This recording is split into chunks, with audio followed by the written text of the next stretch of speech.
течение нескольких недель мужчина по имени Роберт страдал от пугающих и все более странных ощущений. Каждое утро он просыпался с жжением и ноющей болью в области спины. Сначала он думал, что это просто аллергия или, может быть, дерматит.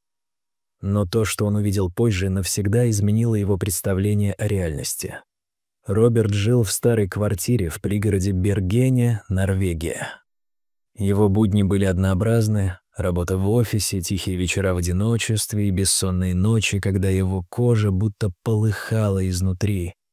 Каждый день он чувствовал, как что-то будто движется под кожей его спины, но не мог разглядеть ничего явного. Он пробовал все: душ с горячей водой, мази, антисептики. Однако ощущения становились все сильнее. Поначалу он подозревал обычных паразитов. Он считал, что это может быть кожный клещ или даже банальные блохи. Он стирал постельное белье при высоких температурах, обрабатывал квартиру инсектицидами, даже спал на полу. Но чувство ползания не исчезало. После особенно тяжелой ночи Роберт установил камеру на штативе, направив объектив на кровать. Он хотел запечатлеть момент, когда что-то выйдет наружу.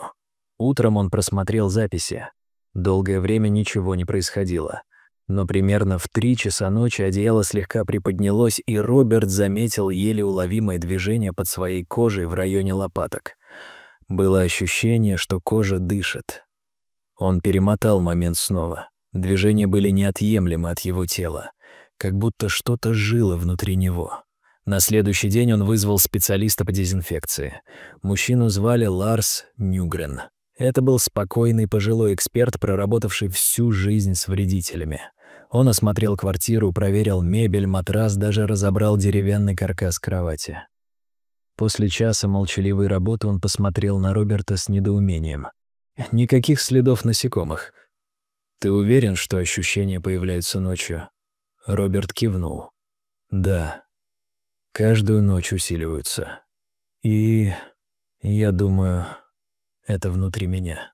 Ларс слегка нахмурился. «Я бы порекомендовал тебе обратиться к врачу. Это может быть что-то медицинское, возможно, неврологическое или кожное заболевание». Разочарованный Роберт записался на прием к дерматологу, доктору Ханне Солберг. Она внимательно осмотрела спину, нахмурилась и взяла образец ткани. «Здесь воспаление, что-то под кожей, возможно, паразит», — сказала она, глядя на экран. «УЗИ. Похоже на движение, как будто под эпидермисом, извивающееся тело». Роберт побледнел. Его знобило. Через день доктор Солберг позвонила. Биопсия подтвердила наличие инородного биологического элемента. Это не опухоль и не аллергия. Это живое существо. Я рекомендую вам немедленно обратиться к паразитологу или энтомологу. Так Роберт попал к доктору Тору Эйдсволлу, специалисту по паразитам, который участвовал в исследованиях редких видов организмов, занесенных в Европу с импортом. «Вы уверены, что это началось после переезда в эту квартиру?» — спросил Тор, листая бумаги. Роберт кивнул. «Я переехал 3 месяца назад. Купил кровать на распродаже в антикварном складе. Возможно, вы принесли нечто необычное», — пробормотал Тор и отправился вместе с Робертом на осмотр квартиры. С помощью специального оборудования он взял пробы с мебели, пыли и даже со стен. Когда он заглянул под обивку спинки кровати, его лицо изменилось. «Я нашел нечто», — сказал он сдержанно. «Возьму это в лабораторию. Но готовьтесь к худшему». Роберт почти не спал в ту ночь. Ужас усилился. Утром он обнаружил, что спина опухла, и в центре лопаток кожа пульсировала, как будто изнутри что-то тянется наружу. Телефон зазвонил. Это был Тор. «Приезжай немедленно. Я должен тебе показать это лично». В лаборатории Роберт увидел микроскоп. В чашке Петри лежал тонкий извивающийся организм. Доктор Эйдсволл кивнул. Это Оксерхачис дермата.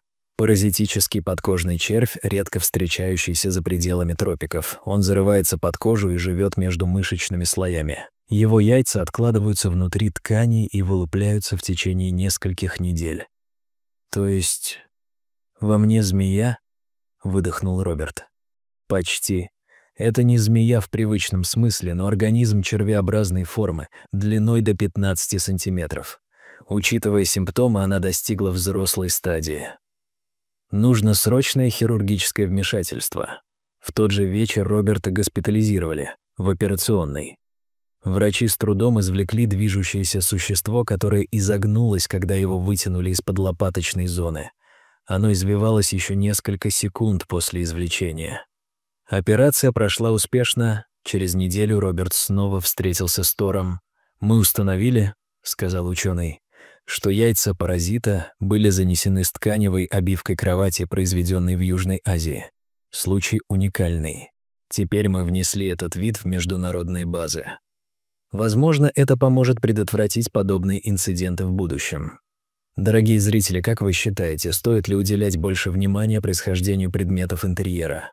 Что бы вы сделали на месте Роберта? Напишите в комментариях. И если вам понравилась эта история, поставьте лайк и подпишитесь. До встречи!